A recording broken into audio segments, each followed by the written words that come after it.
വീണ്ടും വാർത്തകളിലേക്ക്. തിരുവനന്തപുരം പള്ളിത്തുറയിൽ കടലാക്രമണം രൂക്ഷം. 3 വീടുകൾ ഏതു നിമിഷവും കടലെടുക്കാൻ സാധ്യത.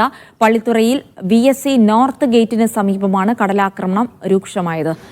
സനിസ ശോഭാചന്ദ്രൻ വിവരങ്ങൾ നൽകും. സനിസ, ഇവിടെ സംരക്ഷണ ഭിത്തിയൊന്നുമില്ല എന്നാണ് മനസ്സിലാക്കുന്നത്. വലിയ കടലാക്രമണമാണ്. ആളുകളെ മാറ്റിപ്പാർപ്പിക്കേണ്ട സാഹചര്യമുണ്ടോ?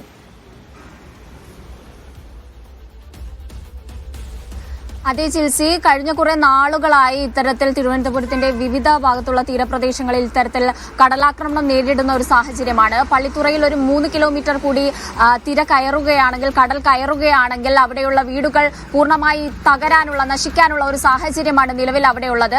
കഴിഞ്ഞ ദിവസങ്ങളിൽ ഉണ്ടായ മഴയിൽ കടലാക്രമണത്തിൽ അവിടെ വിവിധയിടങ്ങളിൽ തെങ്ങുകൾ കടൽ എടുക്കുകയും വലിയ നാശനഷ്ടങ്ങൾ അവർക്കുണ്ടാവുകയും ചെയ്തിട്ടുണ്ട്. ഇപ്പോൾ ഒരു 3 കിലോമീറ്റർ കടൽ എടുക്കുകയാണെങ്കിൽ വീടുകൾ നശിക്കുന്ന ഒരു സാഹചര്യത്തിലാണ് പള്ളിത്തുറയിലെ നിവാസികൾ ഉള്ളത്.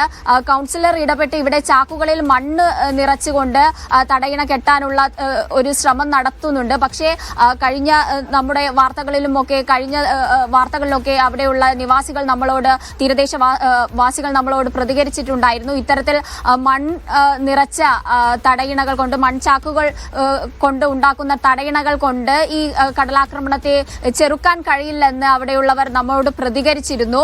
ഇത്തരത്തിലുള്ള ഒരു അവസ്ഥയാണുള്ളത്. ഇതിന്റെ ഭാഗമായി ഇത്തരത്തിൽ തീരദേശവാസികൾ നിരന്തരമായി പ്രശ്നങ്ങൾ നേരിടുന്ന ഒരു സാഹചര്യത്തിൽ ന്യൂനപക്ഷ കമ്മീഷൻ ഇടപെടൽ നടത്തിയിരുന്നു. ഇതിന്റെയൊക്കെ ഭാഗമായിട്ട് ഇന്ന് അവിടെ ഇന്ന് 12:30-ഓടെ ഇത്തരം തീരദേശ പ്രദേശങ്ങൾ മന്ത്രി ആന്റണി രാജുവിന്റെ നേതൃത്വത്തിൽ അവിടെ ഒരു വിദഗ്ധ സംഘം സന്ദർശിക്കുന്നുണ്ട്.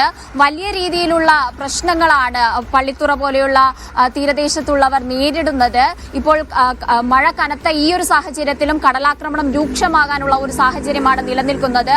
അതുകൊണ്ട് തന്നെ ഇനിയും കടലാക്രമണം കൂടുന്ന ഒരു സാഹചര്യമാണെങ്കിൽ, ബാക്കി കൂടെ കടലെടുക്കുന്ന ഒരു സാഹചര്യമാണെങ്കിൽ അവിടെ നിരവധി വീടുകൾ നശിക്കാനും ഇല്ലാതാവാനും കടലാക്രമണത്തിൽ തകരാനുമുള്ള സാധ്യതയാണ് നിലനിൽക്കുന്നത്. ജിൽസി.